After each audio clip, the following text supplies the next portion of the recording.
안녕하세요. 사비연필입니다. 오늘은 그동안 그림을 그리면서 영감을 받은 아티스트의 책을 소개해 드리고자 합니다. 더불어 제 그림 스타일도 어떻게 변화되었는지 보여드릴게요. 첫 번째 소개할 책은 팜스입니다. 야자수를 포함해서 다양한 식물들의 그림과 설명이 되어 있습니다. 실제로 식물 그림을 그릴 때 도움이 됩니다. 지금 보시는 그림에서도 팜스에서 본 식물을 참조해서 그림을 그렸습니다. 의외로 식물이나 나무 그림이 어렵습니다. 그래서 연습이 필요합니다.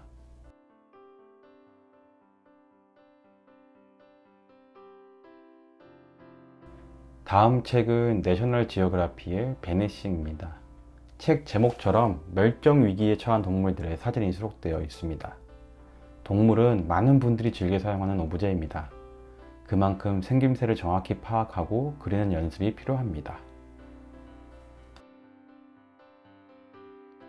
동물 저마다의 특징을 잘 파악하고 이를 응용하여 그림에 접목해 봅니다. 특히 동물 고유의 패턴 문양과 특징을 연습하면 사실적인 묘사가 더욱 풍부해집니다. 깃털을 그릴 때도 마찬가지입니다. 같은 동물이라도 깃털의 생김새나 방향은 포즈에 따라 달라집니다. 동물 그림이 익숙해지면 캐릭터로 발전될 수도 있습니다. 다음은 아동 작가들의 일러스트 가이드북입니다. 해외 유명 아동 작가들이 자신의 스타일을 완성한 방법을 공유하는 책입니다. 한때 저는 아동 작가를 고민하기도 했습니다. 때로는 과장된 표현의 그림이 상상력을 자극하고 다채로운 색감에서 오는 따뜻함이 좋았습니다. 아동 그림책의 소비 연령층도 생각보다 세분화되어 있다는 것을 알게 되었습니다. 저는 좀 더 모험심이 강한 친구들에게 어울리는 그림을 그려보고 싶었습니다.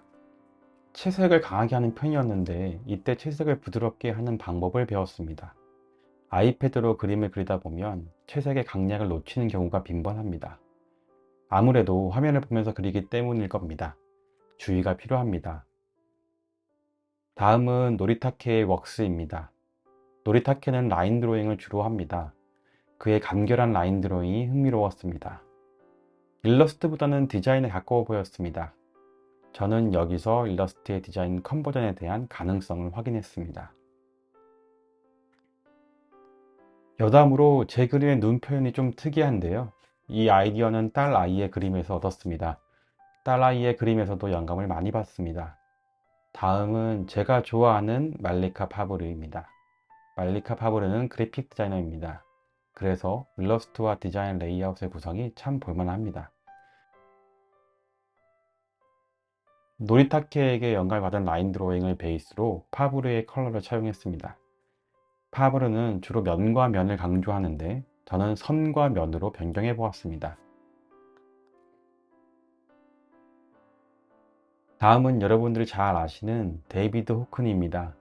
호크니의 유명한 그림들은 대부분 풍경과 건물이지만 의외로 호크니는 인물 드로잉의 진심이었습니다.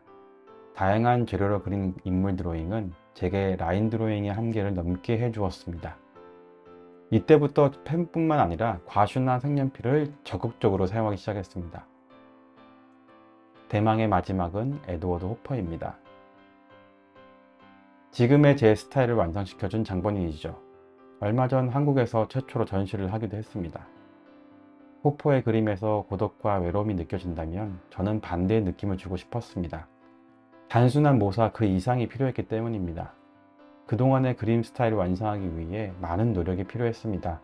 때론 퇴근 후 드로잉이 고통스러웠지만 즐거웠습니다. 좋은 스승 덕분이죠. 다행히도 지금은 호퍼가 말한 빛의 다양성을 조금이나마 느낄 수 있었습니다. 오늘은 제가 좋아하는 책들과 그림에 대한 이야기를 들려드렸습니다. 여러분은 어떻게 그림을 그리시나요? 오늘도 시청해주셔서 감사합니다.